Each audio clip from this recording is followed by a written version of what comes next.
ஆண்டவராகிய இயேசு கிறிஸ்துவின் இனிதான நாமத்தினாலே உங்கள் அனைவரையும் நான் ஆசீர்வதிக்கிறேன். இந்த நாளிலும் கூட நாம் கர்த்தருடைய வார்த்தையாய் தியானிக்கப் போகிறதான தலைப்பு, கதவை திற, கதவை திறக்காதே.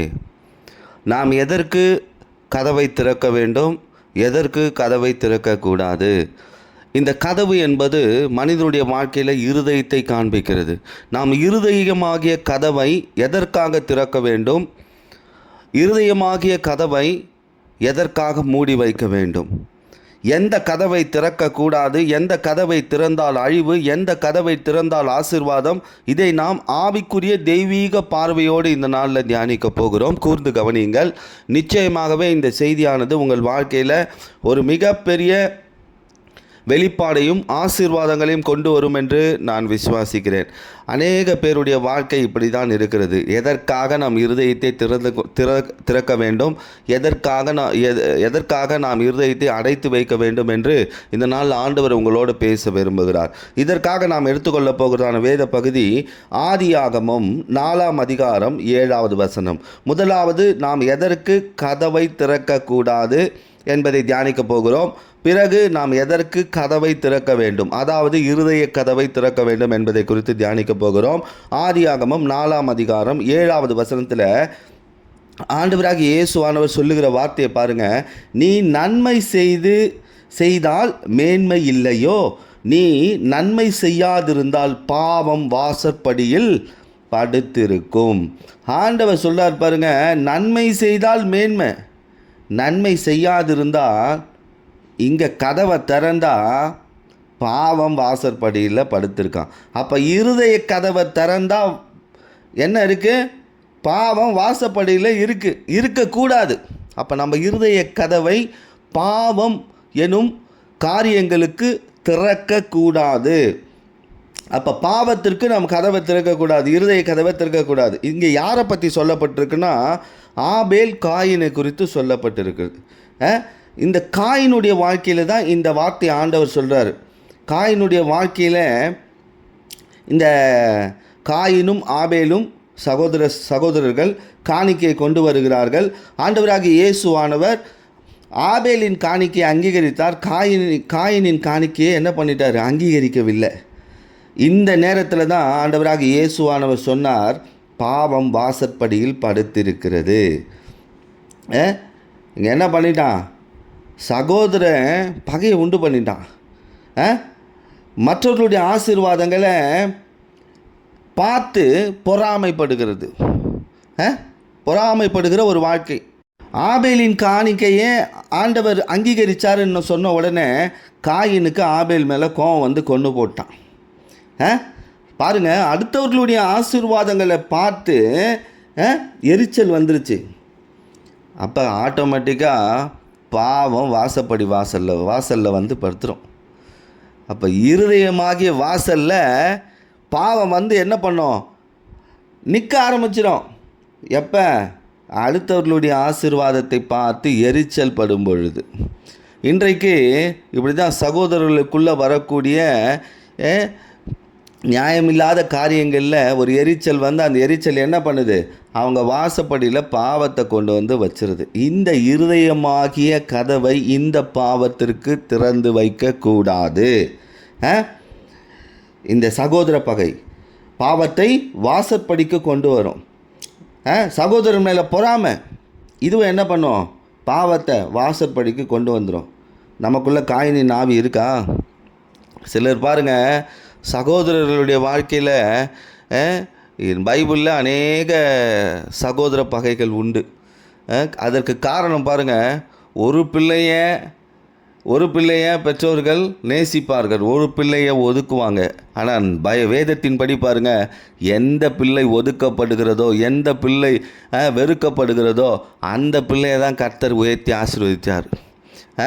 அந்த பிள்ளையை தான் ஆசீர்வதித்தார், அந்த சகோதரன் தான் ஆசீர்வதித்தார். வேதாகமத்தை வாசித்து பார்த்தீங்கன்னா அது போல தான் இருக்கும் அநேக காரியங்கள். இன்றைக்கு நான் சொல்லுகிறேன், உங்கள் இருதயமாகிய வாசப்படியில் எது படுத்திருக்கு? பாவம் அதற்கு கதவை திறக்கக்கூடாது. அதற்கு என்ன செய்யக்கூடாது? கதவை திறக்கக்கூடாது. 1 யோவான் 2ஆம் அதிகாரம் 9 முதல் 11 வசனங்களை வாசித்து பாருங்கள். சகோதரத்தில் அன்பு கூறுகிறவன் ஒளியிலே இருக்கிறான், அவனில் இடரல் இல்லை. சகோதரனை பகைக்கிறவன் இருளில் இருக்கிறான், இருளிலே நடக்கிறான். இருள் அவன் கண்களை குருடாக்கினபடினால் தான் போகும் இடம் இன்னதென்று அறியாது இருக்கிறான். அப்போ பாருங்கள், எனக்குள்ளே சகோதர அன்பு இருக்குன்னு சொல்லி உள்ளுக்குள்ளே ஒரு பகையை, சகோதரன் மேலே ஒரு பகையை வைத்துட்டு இருந்தா அவன் வாழ்க்கையில் வெளிச்சம் இருக்காது, இருள் ஆளுகை செய்யும். அவன் வாழ்க்கையில் இருள் ஆளுகை செய்யும். இருளிலே நடப்பான், குருடனை போல இருப்பான். அவன் எங்கே போகிறானே தெரியாது, அவன் வாழ்க்கை எங்கே போய் முடிய போகுதுன்னே தெரியாது. சிலர் தெரியாது சகோதரர்களை பகைத்து கொண்டிருக்கிறார்கள், பிரிவினை உண்டு பண்ணி கொண்டிருக்கிறார்கள். நான் சொல்லுகிறேன், அதுவே உங்கள் வாழ்க்கையில் இருளாய் மாறிவிடும். இதுதான் காயினுடைய வாழ்க்கையில் நடந்தது. 1 யோவான் 3ஆம் அதிகாரம் 11-12 வசனங்களில் நாம் ஒருவர் அன்பு கூற வேண்டும். இந்த வசனத்தை நல்லா தியானித்து பாருங்கள். தன் சகோதரனை கொலை செய்த காயினை போல இருக்க வேண்டாம் என்று சொல்லப்படும். நான் சுருக்கமாக சொல்லிக் கொண்டிருக்கிறேன். தன் கிரியை பொல்லாதவைகளானபடினால் சகோதரனுடைய கிரியைகளை என்ன பண்ணிட்டான்? கொலை பண்ணிட்டான். காயினை கொலை செய்து போட்டான். அப்படின்னா என்னென்னா நீதியை கொலை செஞ்சுட்டான். தேவனுடைய பார்வையில் கொலை பாதகனாய் மாறிவிட்டான். இன்றைக்கு உயிரோடு இருந்தும் அநேக சகோதரிகள் என்ன பண்ணிக்கிட்டு இருக்காங்க? கொலை பாதகர்களாய் வாழ்ந்து கொண்டிருக்கிறார்கள். நம் இருதயமாகிய கதவை பாவத்திற்கு திறக்கக்கூடாது. புரிந்து கொள்ளுங்கள். நம்ம பார்த்து சொல்லக்கூடாது, நம்மளை பார்த்து சொல்லக்கூடாது, பாவம் வாசற்படியில் படுத்திருக்குப்பா, உன் இருதயமாகிய வாசற்படியில் படுத்திருக்கு. சிலர் கதவை திறந்து அந்த பாவத்திற்கு இடம் கொடுத்து விடுகிறார்கள். சிலர் என்ன பண்ணுறாங்க? இருதயத்தை இந்த பாவத்திற்கு அடைத்து வைக்கிறார்கள். 2வது காரியத்தை நான் சொல்லுகிறேன். எதற்கு இருதய கதவை திறக்கக்கூடாது? 2 ராஜாக்கள் 5ஆம் அதிகாரம் 9ஆம் வசனத்தில், அப்படியே நாகமான் தன் குதிரைகளோடும் தன் ரதத்தோடும் வந்து எலியாவின் வாசற்படியில் நின்றான். இங்கே பாருங்கள், இந்த நாகமான் ஒரு விசுவாசி, அவனுக்கு ஒரு பிரச்சனை. அவன் இந்த எலியா தீர்க்கதரிசி கர்த்தருடைய ஊழியக்காரன் வீட்டு வாசற்படிக்கு வந்து நிற்கிறான். ஆனால் இந்த எலிசா கதவை திறக்கலை. காரணம் பாருங்கள், 2 ராஜாக்கள் 5ஆம் அதிகாரம் 5ஆம் வசனத்தில், இந்த நாகமான் ஒரு குஷ்டரோகி. அவனுக்கு தீராத ஒரு பிரச்சனை, சரீரத்தில் ஒரு பிரச்சனை. இன்றைக்கி நிறைய பேருக்கு வாழ்க்கையில் சில பிரச்சனைகள். அப்படிப்பட்ட ஒரு நபர் வரான். எப்படி வரான் பாருங்கள். 10 தாலந்து வெள்ளி, 1000 சேக்கால் பொண்ணு, அப்புறம் 10 மாற்று வஸ்திரங்கள், இதெல்லாம் எடுத்துக்கொண்டு எலிசாவை பார்க்க வரான். இவன் நினச்சான் தன் பணத்தை எலிசாவிடம் கொடுத்து தன்னை சுகப்படுத்தி விடுவான்னு நினச்சான். இன்றைக்கி நிறைய விசுவாசிகளுடைய எண்ணம் இப்படி தான் இருக்குது. ஊழியக்காரர்களுக்கு ஏதாவது கொடுத்தால் நம்ம பிரச்சனை தீர்ந்துடும். ஊழியக்காரர்களை அவர்களுக்கு காணிக்கை அதிகமாக கொடுத்தா நம்ம பிரச்சனை தீர்ந்துடும் அப்படின்னு நிறைய பேர் மனசில் கணக்கு வச்சுருக்காங்க. ஆனால் பாருங்கள், இவன் ஏமாந்துட்டான். எலிசா கதவை திறக்கவே இல்லை. பாருங்கள், கதவை திறக்கவே இல்லை. என்ன சொல்லிட்டான்? நதியில் 7 முறை போய் குளிக்கும்படி சொல்லி அனுப்பிட்டான். நீ போ அப்படின்னா, இன்றைக்கி ஊழியக்காரங்க சிலர் என்ன பண்ணிடுறாங்க? ரொம்ப எச்சரிக்கையாக இருந்து நீங்கள் போய் ஜெபம் பண்ணுங்க, நீங்கள் வந்து போய் விசுவாசத்தோடு இருங்க அப்படின்னு ஈஸியாக வேதாகமத்திலேருந்து வார்த்தைகளை சொல்லி அனுப்பிடுறாங்க. ஏன்னா அவர்களுக்கு ஒரு உணர்வு ஆண்டவர் கொடுக்குறார். இவன் தன் கையில் இருக்கிற ஏதோ ஒரு காரியத்தை கொண்டு உன்னை வளைக்க பார்க்கிறான், கர்த்தருடைய பிரதிநிதியை வளைக்க பார்க்குறான். அவன் ஏதோ ஒன்று கொடுத்தா இந்த எலியா அவனுக்கு சாதகமாக செய்திருவான்னு இவன் நினச்சிட்டான். ஆனால் செய்யலை. ஆனால் இவன் பாருங்க, மறுபடியும் என்ன பண்ணுறான்? அங்கே போய் அந்த நதியில் குளிச்சுட்டு மறுபடியும் பணத்தோடு வருகிறான். எலியா அதை வேண்டாம்னு சொல்லிட்டான். இது வேண்டான்னு சொல்லிட்டான். உலகப்பூர்வமான ஆசீர்வாதங்கள் வாசற்படியில் நிற்கும் போது நம்ம இருதய கதவை திறந்துடக்கூடாது. உலகப்பூர்வமான ஆசீர்வாதங்கள் இப்படி வந்து நிற்கும். கதவை திறக்கலை பாருங்கள். இதுதான் 1 கொரிந்தியர் 7ஆம் அதிகாரம் 31ஆம் வசனத்தில், இவ்வுலகத்தின் வேஷம் களைந்து போடுகிறதே. இவ்வுலகத்தின் வேஷம் கடந்து போகிறதே. உலக வேஷத்திற்கு இருதய கதவை திறக்கக்கூடாது. உலகம் வேஷம் போட்டுக்கிட்டு வரும். அது எப்படி வேணால் வரும். காரியம் சாதிக்கும்படி வரும். தன்னுடைய காரியம் நடக்க வேண்டும் என்று வரும். அதற்கு இருதயமாகிய கதவை திறந்து விடக்கூடாது. திறந்து விட்டால் நம்ம ஜீவியம் பாழாக போயிடும். இப்போ முதலாவது பாவத்திற்கு கதவை திறக்கக்கூடாது. ரெண்டாவது உலக வேஷத்திற்கு கதவை திறக்கக்கூடாது, இருதய கதவை திறக்கக்கூடாது. மூன்றாவது பாருங்கள், அப்போஸ்தலர் நடபடிகள் 5ஆம் அதிகாரம் 9ஆம் வசனம். பேதுரு இங்கே சப்மீராலை நோக்கி ஒரு வார்த்தை சொல்கிறான். என்ன சொல்கிறான்னா, கர்த்தருடைய ஆவியை சோதிக்கிறதற்கு நீங்கள் ஒருமனப்பட்டது என்ன? இதோ உன் புருஷன் அடக்கம் பண்ணினவர்களுடைய கால்களும் வாசற்படியிலே வந்திருக்கிறது, உன்னையும் வெளியே கொண்டு போவார்கள் என்றான். மறைமுகமாக சொல்லிட்டான். 2 பேர் இங்கே அனனியா சப்மிரால் 2 பேரும் ஒரு ஊழியக்காரங்கிட்ட பொய் சொல்கிறாங்க. இருதயத்தில் வேறு ஒரு காரியம் இருக்குது, ஆனால் உதடு பொய்களை சொல்லுது. தங்களுக்கு உண்டானதை விற்று என்ன பண்ணுறாங்க? கர்த்தருக்கு கொடுக்க வேண்டியதை கொடுக்கல. அங்கே என்ன பண்ணுறாங்க? ஆவியானவரை சோதிக்கிறாங்க. எந்த ஆவியானவரை? ஊழியக்காரங்குள்ளே இருக்கிற ஆவியை சோதிக்கிறாங்க. ஆனால் இவன் கண்டுபிடிச்சிட்டு ஓமையாக சொல்கிறான். நீங்கள் பண்ண காரியத்தினால ஒரு இழப்பு வந்துருச்சு, நீங்கள் பண்ண காரியத்தினால ஒரு மரணம் வந்துருச்சு, அடுத்தது அடக்கம் பண்ணினவர்களுடைய கால் வாசப்படியில் இருக்குது. எதுக்கு பாருங்கள், பெணம் அடக்கம் பண்ணுறவங்க கால்கள் வாசப்படியில் இருக்கான். அடுத்தது அடக்கம் பண்ண வந்திருக்கிறாங்க அப்படின்னு ஈஸியாக சொல்லிட்டான். இன்றைக்கி ஊழியக்காரங்க இப்படி விசுவாசியை பார்த்து சொன்னேன்னு வச்சுக்கோ, அப்போ நான் செத்துருவேன் நீ சொல்கிறியா? அப்போ என் வாழ்க்கை முடிஞ்சிருச்சுன்னு நான் சொல்கிறியா?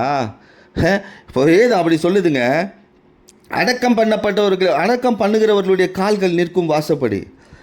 இதற்கு கதவை திறக்கக்கூடாதுங்க, இதற்கு கதவை திறக்கக்கூடாது. வாசற்படியில் நம்மளை அடக்கம் பண்ணுறதுக்கு ஆட்கள் ரெடியாக இருக்கிறாங்க, இதற்கு கதவை திறக்கக்கூடாது. ஏன்னா இந்த அனனியா சப்மிரால் பணத்தின் மீது ஆசை வைத்தார்கள். ஆசை வைக்கிறாங்க, பணத்து மேலே ஆசை. இவர்கள் நிலத்தை விற்கிறாங்க, ஒரு பங்கை மறைத்து கர்த்தருடைய பங்கை சரியாக கொடுக்கல. அப்போ கர்த்தருக்கு கொடுக்க வேண்டியதை சரியாக கொடுக்கலன்னா அங்கே ஒரு ஆவிக்குரிய மரணம் காத்திருக்கு. அங்கே ஒரு ஆவிக்குரிய மரணம் நடக்கும். சில நேரத்தில் மனிதர்களே மரித்து போயிருக்கிறாங்க. இந்த இடத்துல ஒரு மனிதனே மரித்து போயிட்டான். இப்போ ஊழியர் இடத்துல பொய் சொல்கிறது. ஆனால் ஊழியர்களுக்கு தெரியாதா? கர்த்தருடைய ஆவியானவர் ஊழியர்களுக்குள்ளேருந்து உணர்வை கொடுக்க மாட்டாரா? எதிர்க்க பேச கொஞ்சம், ஏன்னா ஊழியக்காரங்க போகட்டும்னு பார்ப்பாங்க. எவ்வளவு தான் சொல்ல முடியும் இவங்களாலன்னு பார்ப்பாங்க. ஆனால் பாருங்கள், இங்கே வாசப்படியில் என்ன வந்துருச்சா?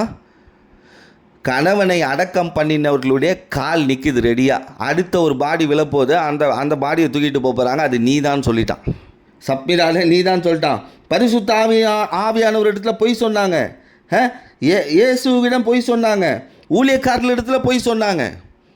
பாருங்கள், இருதயத்தில் வேறு ஒரு காரியத்தை புதைத்து வைத்து விட்டு, ஒரு பெரிய உண்மையை புதைத்து வைத்து விட்டு இங்கே பொய் சொல்கிறாங்க. பாருங்கள், சொன்னதுனால இங்கே அனனியா மரித்து போகிறான். இருதயத்தில் பண ஆசை இருந்தால் மரணம் வாசற்படியில் வந்து நிற்கும். பண ஆசை மட்டும் இல்லைங்க, உலக ஆசை இருந்தாலும் வாசற்படியில் மரணம் வந்து நிற்கும் வாசற்படியில். ஆனால் பாருங்கள், பணத்தை இயேசு தராரு, ஆனால் இயேசு மேலே ஆசை வைக்க வேண்டுமே தவிர பணத்தின் மேல் ஆசை வைக்கக்கூடாது. இயேசு சகல ஆசீர்வாதங்களினால் நம்ம ஆசீர்வதிக்கிறாரு. அப்போ பண ஆசைக்கு ஒன்று இருதய கதவை திறக்கக்கூடாது. பண ஆசை மட்டும் இல்லைங்க, உலகப்பூர்வமாக ஆசையோடு வாழ்ந்துக்கிட்டு இயேசுவேன்னு சொன்னாலும் அடக்கம் பண்ணுவதற்கு ஆட்கள் ஏற்கனவே ஆயத்தம் செய்யப்பட்டு விட்டார்கள். நான் சொல்லலைங்க, இந்த ஊழியக்காரன் சொன்னான், பேதுரு சொன்னான். உன் வாசற்படியில் யார் நிற்கிறது? உன் கணவனை அடக்கம் செய்தவர்களுடைய கால்கள் உன் வாசப்படியிலுக்கு காத்திருக்கிறது, உன்னையும் அடக்கம் செய்ய. நீதிமொழிகள் 28ஆம் அதிகாரம் 20வது வசனத்தில், உண்மையுள்ள மனுஷன் பரிபூர்ண ஆசீர்வாதங்களை பெறுவான், ஐஸ்வர்யவான் திரிகிறவனோ ஆக்கினைக்கு தப்பான். இந்த இருதயத்திற்குள்ளே இப்படி ஒரு எண்ணத்தை வச்சிட்டு இருக்கவங்க ஆக்கினைக்கு தப்பானா. அவனை யாராலையும் தப்பு வைக்கவே முடியாது. பாருங்கள், பண ஆசை, பொருள் ஆசை, இது வாசற்படியில் இருக்கக்கூடாது. இதற்கு நாம் கதவை திறக்கக்கூடாது, இருதய கதவை திறக்கக்கூடாது. 3 காரியங்களை சொல்லியிருக்கிறேன். முதலாவது, பாவத்திற்கு இருதய கதவை திறக்கக்கூடாது. 2வது, உலக வேஷத்திற்கு இருதய கதவை திறக்கக்கூடாது. 3வது, பண ஆசை, பொருள் ஆசை, இதற்கு இருதய கதவை திறக்கக்கூடாது. அப்போ எவைகளுக்கு கதவை திறக்க வேண்டும்? கதவை திறக்க வேண்டும். கூர்ந்து கவனியுங்கள். அப்போஸ்தலர் நடபடிகள் 12ஆம் அதிகாரம் 13, 14 வசனங்களில், பேதுரு வாசற்கதவை தட்டின போது ரோதை எனும் பெயர் கொண்ட ஒரு பெண் ஒற்று கேட்டு வந்தால், அவள் பேதுருவின் சத்தத்தை அறிந்து சந்தோஷத்தினால் கதவை திறவாமல் உள்ளே போய் பேதுரு வாசல் முன்னே நிற்கிறார் என்று அறிவித்தாள். பேதுரு வந்திருக்கிறாரு, தேவ ஊழியர் கதவண்ட நிற்கிறாரு. ஆனால் இந்த அம்மா பேதுரு தான் தெரிஞ்சு அந்த அம்மா பாட்டு அவங்க வேலையை பார்க்க ஆரம்பிச்சிட்டாங்க. தேவ ஊழியர்களுக்கு கதவை திறக்கணுங்க. கர்த்தருடைய பிரதிநிதிகளுக்கு நாம் கதவை திறக்கணும், இருதய கதவை திறக்கணும். ஏன்னா தேவ ஊழியர்கள் கர்த்தருடைய வார்த்தை உடையவர்கள், உங்களுக்கான வார்த்தையை உங்கள் வீட்டிற்கு எடுத்து வருகிறவர்கள்.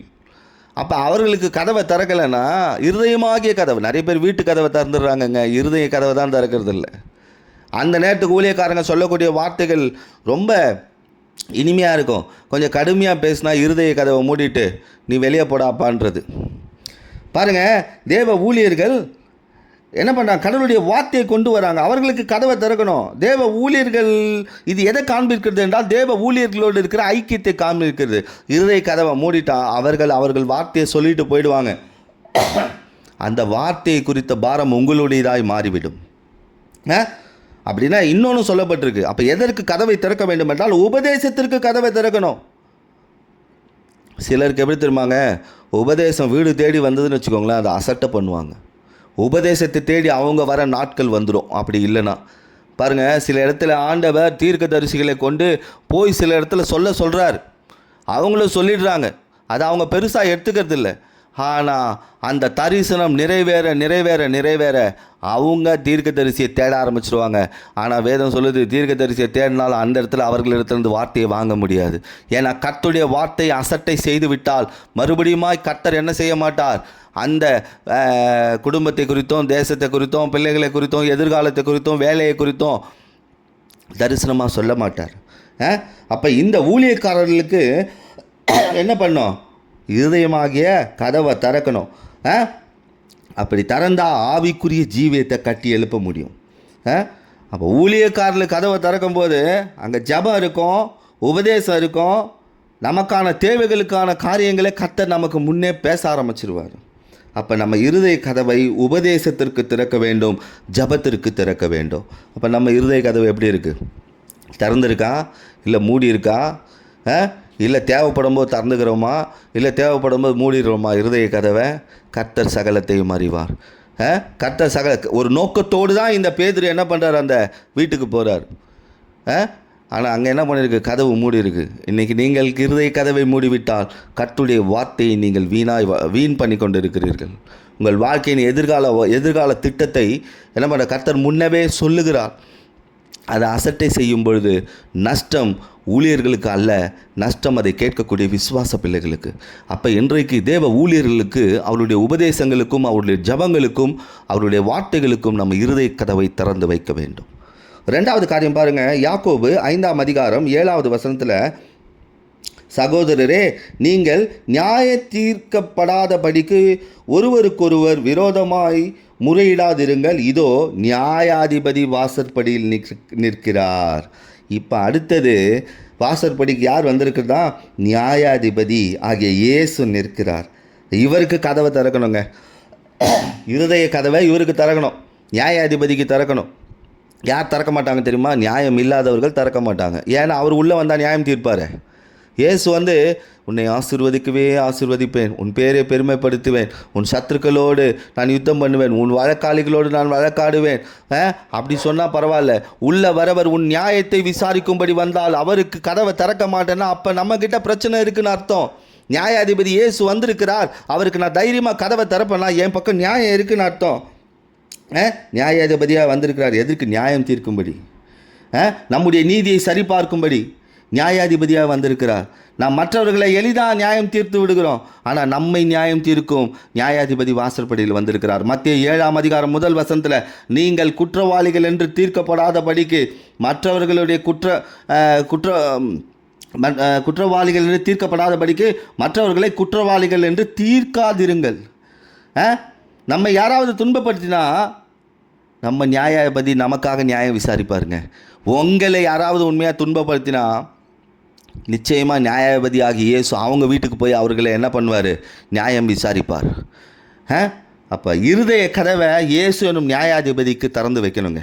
நம்ம பக்கம் நியாயம் இருக்குன்னா திறந்து வைக்கலாம், நம்ம பக்கம் நியாயம் இல்லைன்னா திறக்க மாட்டோம். அப்படிதானே? இப்போ முதலாவது தேவ ஊழியர்களுக்கு கதவை திறக்க வேண்டும், இருதய கதவை. இரண்டாவது நியாயாதிபதியாகிய இயேசுக்கு இருதய கதவை திறக்க வேண்டும். மூன்றாவது மத்தேயு எழுதின சுவிசேஷம் 24ஆம் அதிகாரம் 32, 33 வசனங்களில், அத்திமரத்தினால் ஒரு ஓமையை கற்றுக்கொள்ளுங்கள். அதிலே இலைகள் தோன்றி துளிர் விடும் பொழுது வசந்த காலம் சமீபமாயிற்று என்று அறிவீர்கள். அப்படியே இவைகளெல்லாம் நீங்கள் காணும் பொழுது அவர் சமீபமாய் வாசல் அருகே வந்திருக்கிறார் என்று அறியுங்கள்.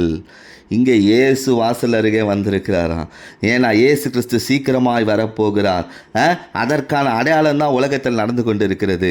மோசம் போக்கும் காரியங்கள், அன்பு தணிந்து போகும் காரியங்கள், மனிதனுக்கு மனிதனாய் விரோதமாக எழும்பும் காரியங்கள், தேசத்திற்கு தேசம் விரோதமாக எழும்பும் காரியங்கள், வீட்டிற்குள் பொல்லாத வல்லமைகள், மனிதர்கள் தெய்வீகத்தை விட்டு அமானுஷ்யங்களையும் மந்திரங்களையும் சூனியங்களையும் அதை நம்பி செல்லுகிற ஒரு நாள் இயேசு வரப்போகிறார். இந்த அத்திமரம் ஒரு விசுவாசிக்கு அடையாளமாக இருக்கிறது, யூதர்களுக்கு அடையாளமாக இருக்கிறது.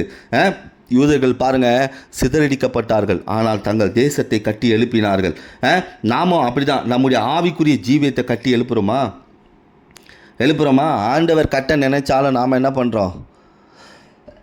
போதும் ஆண்டவரே, நீங்கள் கட்டினது போதும் ஆண்டவரே, நானே என்னுடைய வாழ்க்கையை கட்டிக்கிறேன், நானே எதிர்காலத்தை தீர்மானித்து ஒரு முடிவு பண்ணுறேன். நான் சொல்கிறேன் பாருங்கள், இப்படி தான் நம்ம வாழ்க்கையை விட்டுரும், நம்ம எதிர்காலத்தை விட்டுரும். யூதர்கள் பாருங்கள், துரத்தப்பட்டார்கள், பரதேசிகளாக இருந்தார்கள், தங்கள் நாட்டை கட்டி எழுப்பினார்கள். நம்முடைய ஆவிக்குரிய ஜீவியத்தை கட்டி எழுப்பணும். காலம் செல்லாது. ஏசு எதற்கு வராது தெரியுமா? ஏன் தீர்க்க வராரு. வரவர் என்ன பண்ண போகிறாராம்? ஜெயம் கொள்ளுகிறவனுக்கு நீதியின் கிரீடத்தை தரும்படி வருகிறார். கிறிஸ்துவுக்குள் உண்மையாய் வாழ்பவர்களை சேர்க்கும்படி வருகிறார். நம்மை பரலோகம் சேர்க்கும்படி வருகிறார். அவர் வருகைக்கு நம்முடைய இருதய கதவை திறந்து வைத்திருக்கிறோமா? பாருங்கள், ஆண்டவர் இது எல்லாவற்றையும் பார்த்து கொண்டிருக்கிறார். நாம் எதற்கு கதவை திறந்து வைத்திருக்கிறோம், எதற்கு கதவை அடைத்து வைத்திருக்கிறோம், எதற்கு நாம் கதவை திறக்க வேண்டும்? ஆண்டவர் தெளிவாக பேசியிருக்கிறார் பாருங்கள். வெளிப்படுத்தல் 3ஆம் அதிகாரம் 20வது வசனத்தில், இதோ வாசற்படியில் நின்று தட்டுகிறேன், ஒருவன் என் சத்தத்தை கேட்டு கதவை திறந்தால் அவனிடத்தில் நான் பிரவேசித்து அவனோட போஜனம் பண்ணுவேன், அவனும் என்னோட போஜனம் பண்ணுவான். இங்கே ஆண்டவர் சொல்கிறார், வாசப்படியில் நின்று கதவை தட்டுறேன். முதல் தவறே அவர் தட்டுற அளவுக்கே நம்ம வச்சுக்கக்கூடாது. ஆண்டவரே, நீர் எப்போது வேணாலும் எங்கள் வீட்டுக்கு வாங்க, என் இருதயமாகிய கதவு திறந்தே இருக்குது, நீங்கள் எப்போ வேணால் என்னை கொண்டு போங்க பரலோகத்துக்கு, நான் நீதியின் பார்வையில் சரியாக இருக்கிறேன். அவர் சொல்ல அப்புறம் கதவை தட்டுகிறேன், என் சத்தத்திற்கு கேட்டு அவன் கதவை திறந்தால். இன்றைக்கு ஆண்டவர் வார்த்தையின் மூலமாக உங்கள் வாழ்க்கையில் பேசி கொண்டிருக்கிறார். உங்கள் இருதய கதவை திறக்கும்படி, உங்கள் இருதய கதவை பூட்டி வைக்கும்படி. சில காரியங்களில் இருதயத்தை அடைத்து வையுங்கள், சில காரியங்களுக்கு இருதயத்தை திறந்து வையுங்கள். ஆண்டவர் பேசியிருக்கிறார். இன்னைக்கு பேசியிருக்கிறாருங்க ஆண்டவர். நீங்கள் யோசிச்சு பாருங்கள், எதற்கெல்லாம் கதவை திறந்து வச்சுருக்கிறேன், எதற்கெல்லாம் கதவை மூடி வச்சுருக்கிறேன். பிசாசுக்கு நான் கதவை மூடி வைக்கலாங்க, ஆண்டவருக்கு நான் கதவை மூடி வைக்கலாமா?